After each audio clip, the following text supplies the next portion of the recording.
principle. Listen, away from the tithe. But then let's just get away from the tithe and the money deal. Hey, first things always belong to God.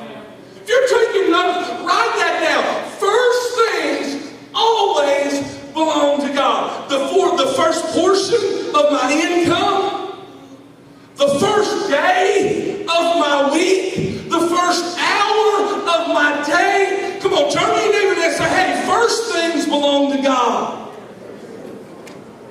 First things. The best of my energy. The greatest love that I have.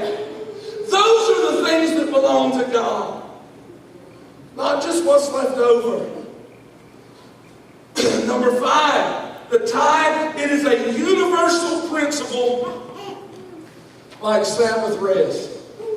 You get people who say, well, that was Old Testament and that don't really apply to the New Testament and Jesus never really said anything about tithe, so it must not have been that big of a deal. Listen, tithing is not an Old Testament deal.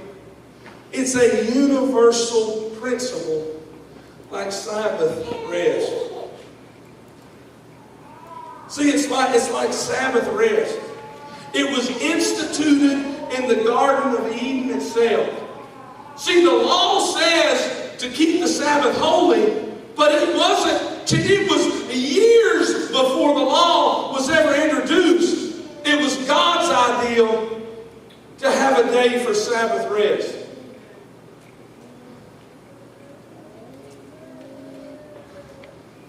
Sabbath rest, one day a week to honor God, the rest. That's a universal principle. It wasn't established by the law or abolished by the New Testament. Now I want to clear that up, clear some things up. Just I went into Sabbath to kind of tie in with the tithe. I want to clear some things up. In the New Testament, the Sabbath day, which was a Saturday, God commanded, became the first of the week, the day of the Lord.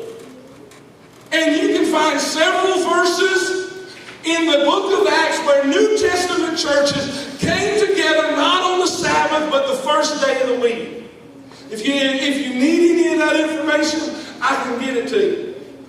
But we begin to honor Resurrection Sunday, the day of the Lord, and we begin to meet on Sunday instead of Saturday. But see, the tithe is like that. It was not established by Old Testament law, and it was not done away with because of New Testament covenant. Listen, Abraham paid tithes to Melchizedek 400 years before the law was instituted. 400 years. Hebrews 7:1 says this, for this Melchizedek, king of Salem, priest of the Most High God, who met Abraham returning from the slaughter of the kings that blessed him, to whom also Abraham gave a tenth part of all, first being translated King of Righteousness, and also King of Salem, meaning King of Peace, without father, without mother, without genealogy, having neither beginning of days nor end of life, but made like the Son of God, and remains a priest continually. So what you have here, Melchizedek was a Christophany, a picture of Christ in the Old Testament, and we find Abraham paying tithes to him 400 years before the law ever commanded it. So tithing is not just a law thing, an Old Testament thing. Tithing is a universal principle and was not done away with the coming of